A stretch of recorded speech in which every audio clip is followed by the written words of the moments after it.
Hai, jumpa lagi bersama saya Ruby Herman di program Rahasia Investasi Sukses. Nah, belakangan ini banyak sekali yang diangkat nih tentang sandwich generation. Sandwich generation, generasi yang sandwich ini dipres dari atas, dipres dari bawah. Nah, kita mau bahas ngobrol-ngobrol bersama dengan Ibu Desvalia. Halo Saya panggil semuanya. Ibu nih, Eva aja ya panggil. Eva aja. Masih muda. Eva ini COO dari Hartana Group. Hartana Group. Here's my promise, I will rise and shine. Hai teman-teman, selamat datang di YouTube channel Ruby Herman. Sebelum kita nonton, jangan lupa untuk subscribe ya, karena subscribe itu gratis. Yuk, kita nonton sama-sama. Oke. Nah, sebelumnya perkenalan dulu nih. Ibu kan juga sering bahas nih tentang keuangan. Eva sering bahas tentang keuangan Iya, betul, gitu ya. Perkenalan dulu deh, silakan. Oke, halo semuanya. Perkenalkan nama aku Desvalia atau dipanggilnya F aja. Nanti dipanggil Desvalia nggak nengok. Saya CEO dari Hartana Group. Saat ini Hartana Group itu fokusnya di koperasi konsumen sebenarnya gitu. Fokus kita tuh sebenarnya kemarin-kemarin mungkin bantu orang-orang yang punya uang buat bisa kembangin uangnya lagi gitu ya. Tapi karena kita udah jalan 4 tahun, nah kita mau saatnya udah stabil nih, saatnya kita bantu untuk anak-anak muda sih sebenarnya kayak gitu. Muda. Pengen banget yang tadi Bapak bilang, kita pengen banget mereka tidak terhimpit lagi ya di tengah-tengah antara orang tua dan anak gitu. Pengen menciptakan generasi-generasi yang tidak sandwich generation. Tidak sandwich generation. Sebenarnya apa sih yang menyebabkan sandwich generation ini? Kalau misalnya dari aku pribadi ya, aku pribadi itu aku ngerasa bersyukur banget orang tua aku itu punya penghasilan sendiri gitu. Jadi aku kan aku mikir gini, aku kerja dari 2016 dari kantoran gitu ya. Aku tuh udah bisa beli ini, beli itu, punya tabungan ini, tabungan itu kayak gitu ya. Aku lihat teman-teman aku kok mereka duitnya hilang aja ya gitu. Duitnya kemana ya gitu. Kemana? Tapi setelah aku teliti lagi kalau nggak lifestyle sebenarnya ada juga yang sandwich generation ini yang sebenarnya mereka nggak berhasil mengumpulkan aset-aset gitu. Ada ya teman aku yang harus bayar utang orang tuanya, ada yang harus memang membiayai orang tuanya, bahkan adiknya juga ditanggung kayak gitu. Jadi aku mikir kok jadi nggak adil ya kayak gitu. Jadi aku ngerasa dari situ sih aku ngerasa kasian ya kalau mereka tuh udah kerja, tapi karena kalau anak itu kan nggak minta dilahirin ya. Iya. Berarti kan kayak dilahirin terus kayak kamu harus membiayai aku ya nanti 20 tahun lagi dari sekarang gitu kan, itu kan kayak nggak adil gitu. Jadi aku ngerasa aku bisa mengumpulkan banyak banget aset, aku bisa nabung itu karena orang tuaku bisa menghasilkan sendiri gitu. Jadi berarti yang atasnya dulu ya. Iya betul. Jadi aku ngerasa kita tuh untuk anak-anak yang beruntung yang nggak sandwich generation itu harus menciptakan anak yang nggak bakal sandwich generation juga dong kayak gitu. Tapi itu sih sejarahnya kenapa aku mikirnya kayak dunia ini tidak adil ya. Kasian gitu loh aku ngelihat mereka Kita nggak bisa memilih siapa orang tua kita. Kita nggak bisa memilih. Tapi kita kan bisa memilih atau menciptakan keluarga yang kita mau kan seperti apa. Dengan manajemen keuangan. Betul, dengan aku sih sebutnya itu kayak bertanggung jawab atas diri kita sendiri dan keluarga kita nantinya gitu. Makanya kalau gaji itu sebanyak apapun sebenarnya pasti habis. Aku mau gaji aku 100 juta pun kalau lifestyle aku hura-hura pasti kurang gitu kan. Jadi makanya lebih mindfulness aja ya, apa sih yang cukup. Jadi berarti kayak kalau kita punya uang tuh langsung udah ada postingannya lah gitu.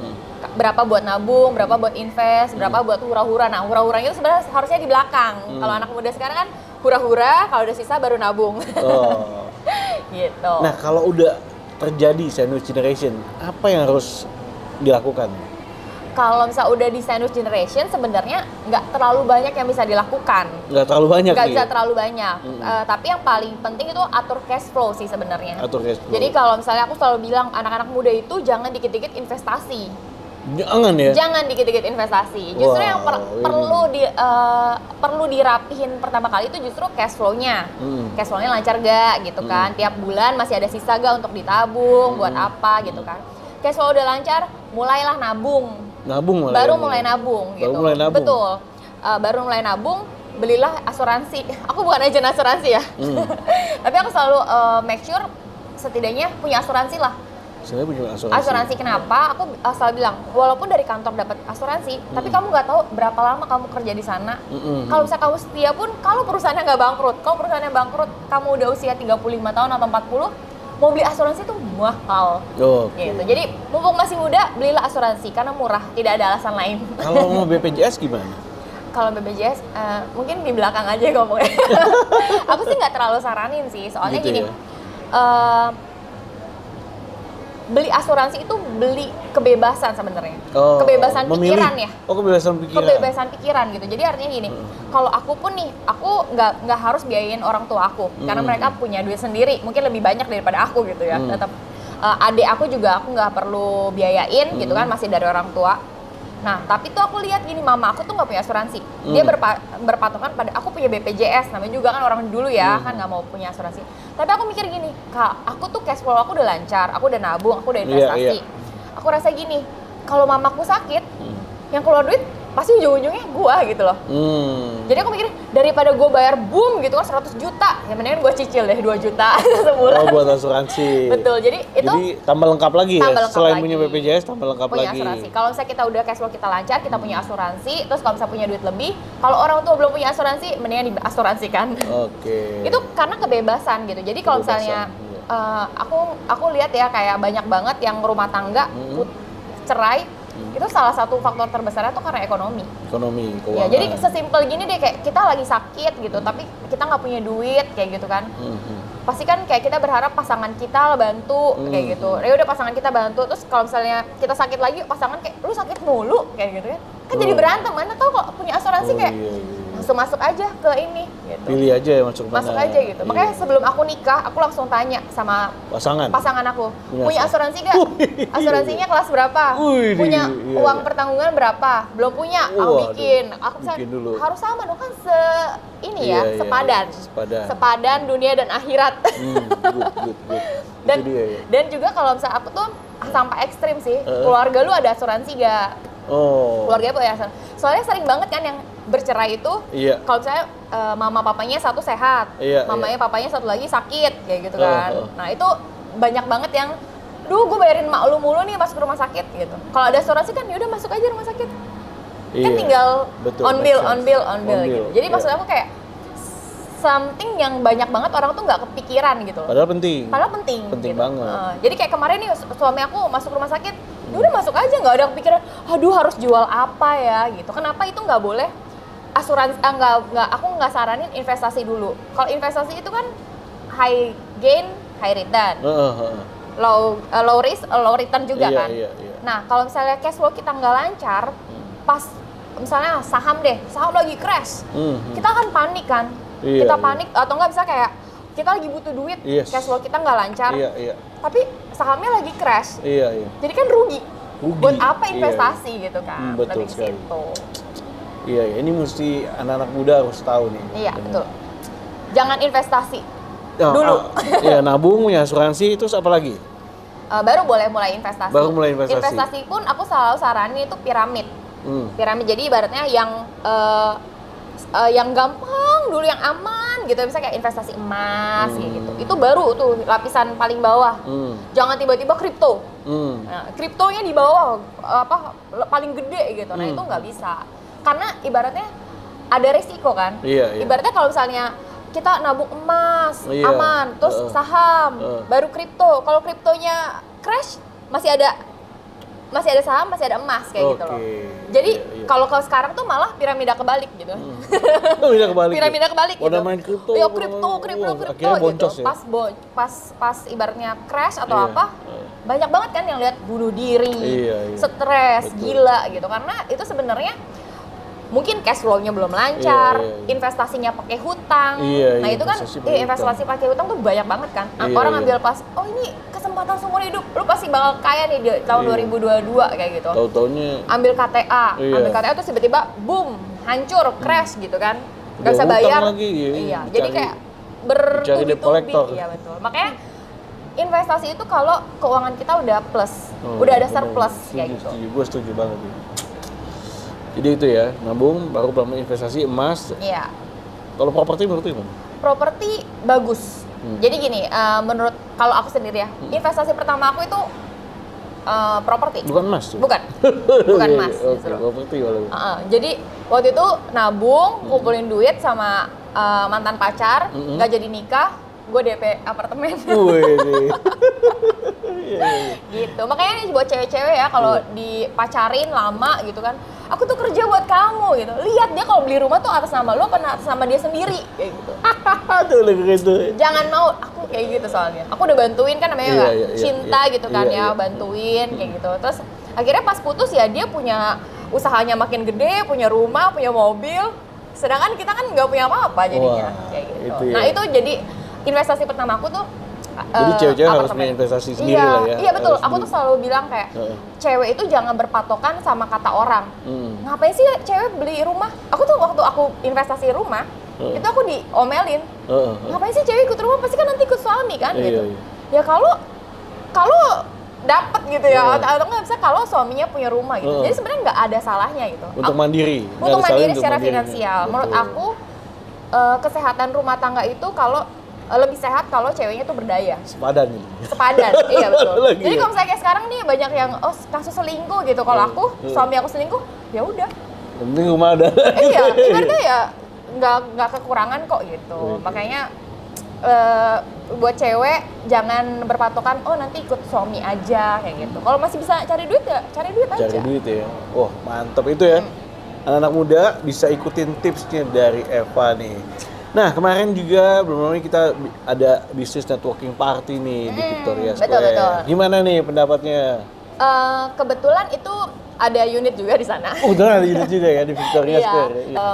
Sebenarnya aku selalu saranin kalau punya duit lebih dia di apartemen aja sih. Kenapa di apartemen? Soalnya Kenapa kalau milih apartemen misalnya Victoria kalau Square? rumah bocor itu kan harus cari tukang. Iya. Kalau apartemen kan kayak Tinggal kayak maintenance gitu kan. Maintenance. Ini Udah ada yang gimana bantuin nih? ya? Betul. Itu satu. Terus kedua ya parkir sih gitu kan. Sekarang kan udah susah juga kan kalau apartemen kan parkir tinggal pergi aja. Iya. Terus fasilitas gitu. Fasilitas. Kebetulan yang di Victoria Square itu aku tahu orang tuaku beli karena kolam renangnya. Karena kolam renangnya ya? Cuman karena itu doang dan itu rumah apartemen di sana cuman buat Sabtu Minggu mereka ngumpul-ngumpul sama keluarga gitu kan sama ponakan atau apa berenang udah sisanya tuh kayak aku bilang udah disewain aja nggak usah lah ngapain Malah nggak mau disewain Nggak tapi mau dipakai buat weekend atau hari libur nasional betul. ngumpul ya? Iya betul. Wah, apartemen pemersatu keluarga. Iya pemersatu bangsa. Soalnya kita juga jarang ngumpul kan gitu. Iya, jarang ngumpul. Soalnya kayak harganya juga bagus banget gitu kan di tengah di daerah situ kan belum ada apartemen gitu. Terus fasilitasnya oke, dekat juga sama rumah. Jadi kayak Oh, dekat rumah ya? dekat rumah. Oh, gitu. pantesan ya. Iya, kita ambilnya yang 2 bedroom. Dua Iya, bedroom. 2 bedroom. Oh. Ya oke lah buat kalau misalnya kayak kumpul-kumpul kan kalau keramaian ya tidur di depan. Di ruang tamu Di gitu ruang ya? tamu, Di ruang kayak tamu gitu. ya. Oke, dan puas banget ya, enjoy menikmati fasilitas Iya, enjoy dan kok. lain-lain. Soalnya yang di situ aku udah renov, udah tinggalin sebelum rame. Oh, Gitu. Jadi oke. apalagi sekarang udah mulai tambah rame ya, jadi tambah enak sih. Oke. Nah, kemudian juga kalau next-nya dari Hartana Group ini ada apa aja nih? Kalau kita dari Hartana Group saat ini fokusnya tuh sebenarnya memang pengen banget yang selama ini tuh anggota koperasi kita tuh udah tua-tua. Yang punya duit kan yang mungkin 40 ke Senior, atas iya, kan iya, gitu. iya. Makanya kita pengen banget anak-anak muda tuh bisa juga loh gitu. Makanya kita sering banget keluarin program tuh kayak 100 juta pertama, 1 miliar pertama gitu. Iya, Jadi iya, sebenarnya iya. kalau 100 juta tuh kalau 3 tahun kerja tuh ke Uber loh. Uber ya? Ke Uber gitu. Misalnya kayak bisa gitu. Apalagi kan iya. dengan kalau naruh di koperasi Hartana itu kan nggak cuma dikasih bunga, tapi bunga berbunga. Bunga berbunga itu compound interest keajaiban dunia nomor 8. Saya baru tahu nih. Iya. Bunga berbunga itu Bunga ya? berbunga. Jadi nanti tuh kalau udah jangka kalau anak muda kan kita punya banyak waktu tapi nggak punya banyak duit. Iya, gitu. iya. Makanya dengan kalau diklopin, dikawinin sama compound interest itu tuh hasilnya maksimal banget ya. gitu. Kalau bilang, 1M nabungnya berapa lama? Ya 20 tahun lah kalau 1 juta gitu kan. 1 juta ya nggak ada artinya lah ya buat anak-anak sekarang ngopi aja 2 juta 1 bulan. 1 bulan. Jadi kalau disuruh nabung 1 juta 1 bulan harusnya nggak masalah dong. It's okay, Iya. betul. Nanti kalau ditanya, 1 juta kelamaan deh 20 tahun kayak gitu. Balikin lagi, 40 tahun megang cash 1M nggak?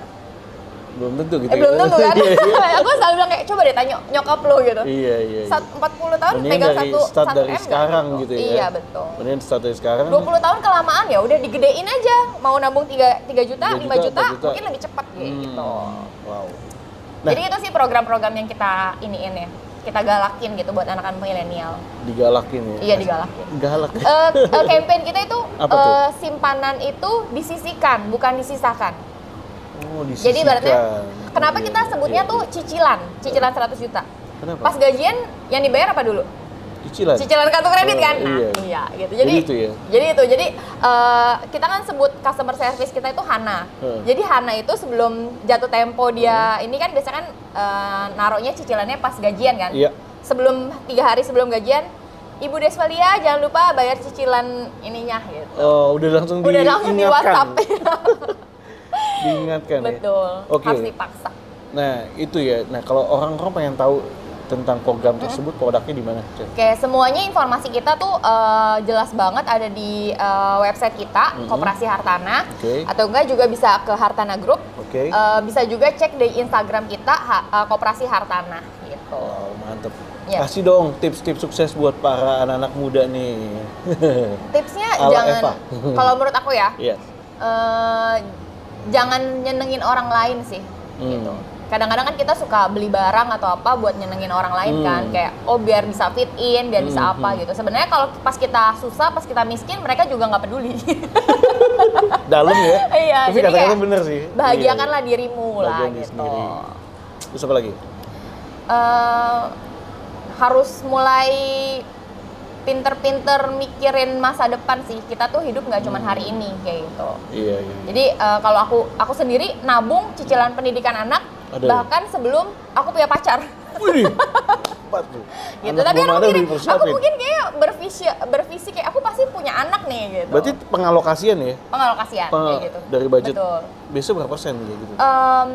Jadi gini, tips ya dari aku nih ya, ini kalau ngomongin tips ya.